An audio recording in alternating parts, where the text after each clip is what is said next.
malam nisfu Sya'ban itu ada nggak dalam Quran? Ya ayyuhalladzina amanu akrimu nisfa min Sya'ban. Nggak ada. Dalam hadis ada.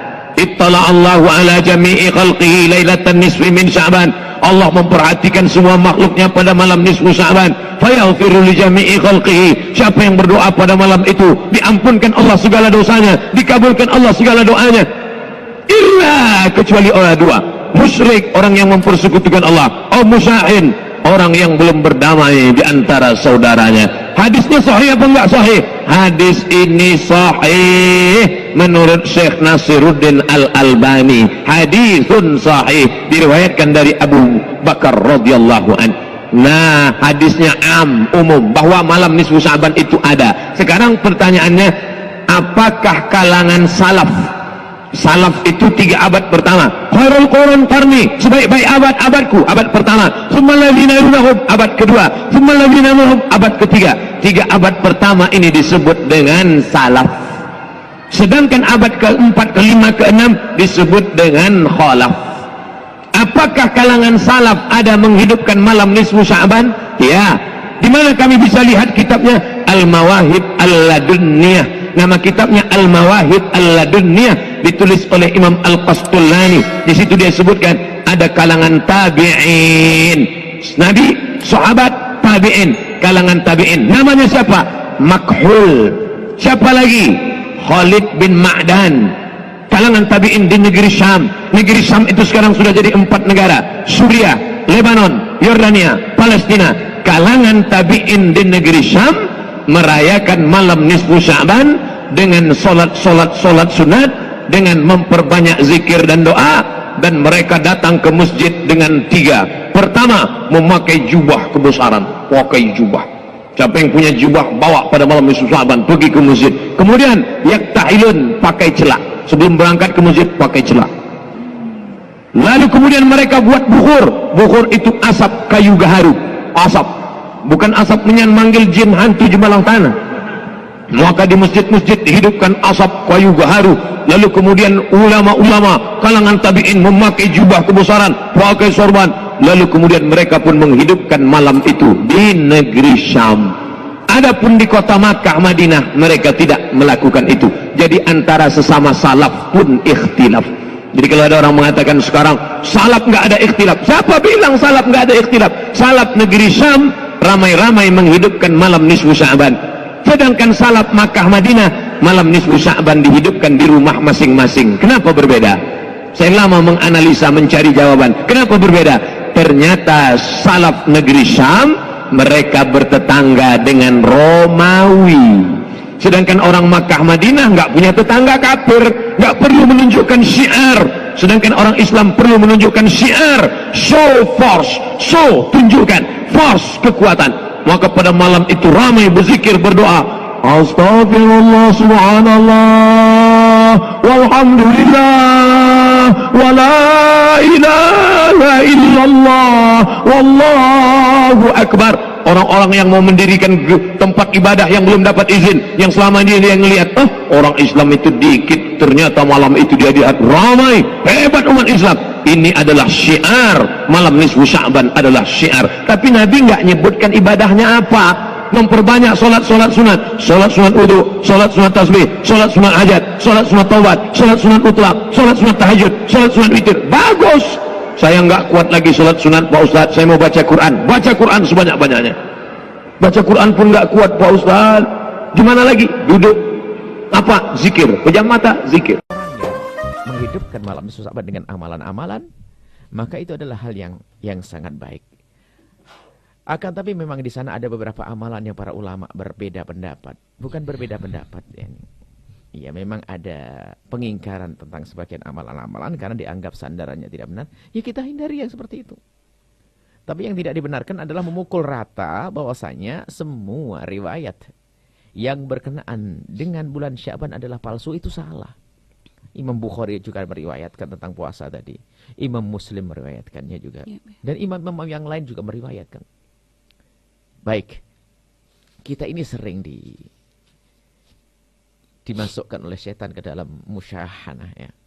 kebencian dan permusuhan. Nah ini yang memetik buahnya adalah iblis. Agar kita tidak diampuni oleh Allah. Nah di bulan Sya'ban saja kadang perselisihan menjadi sebab kita bermusuhan. Sekarang mengatakan, dikit-dikit mengatakan bid'ah. Di sisi lain ada orang dikit-dikit membawa hadis. Bukan hadis katakan hadis. Bukan hadis dibilang hadis. Banyak hal-hal yang dianggap sebagai hadis tapi bukan hadis. Kita tidak perlu, kita cukup hadirkan hadis sahih. Kita ada sebuah catatan buku tentang Sya'ban, bisa dilihat itu nanti. Yang punya indahnya perbedaan ulama. Kita mencoba hadirkan riwayat-riwayat yang benar dari baginda Nabi SAW berkenaan tentang bulan Sya'ban. Mulai dari puasa dan amalan-amalan selain puasa. Adapun yang dilakukan oleh kaum muslimin di malam nisfu Sya'ban dengan membaca surat Yasin 3 kali, itu tidak ada tuntunan khusus dari Nabi Muhammad. Tapi ada tuntunan umum. Apa itu? Menghidupkan malam itu dengan beribadah. Kemudian tuntunan umum yang lain lagi apa? Cara berdoa. Tawasul dengan amal soleh, baca Yasin, setelah itu agar dipanjangkan umur, Yasin lapang rezeki. Itu sah saja. Kalau Anda kurang panjang dari baca Yasin, baca Quran utuh 30 juz boleh kok. Anehnya orang itu gampang bid'ahkan, wah amalan apa 3 Yasin dari siapa? Itu para ulama membuat menghadirkan amalan itu biasanya dengan ayat-ayat yang sudah familiar, yang orang mudah menghafalnya. Bahkan dikatakan memang riwayat ini diperselisihkan tentang Yasin ada qalbul Quran, intisarinya ada Al-Quran, hatinya Al-Quran. Ini adalah riwayat-riwayat yang ulama berbeda kan, tapi di situ ada yang mengatakan hadis itu sahih.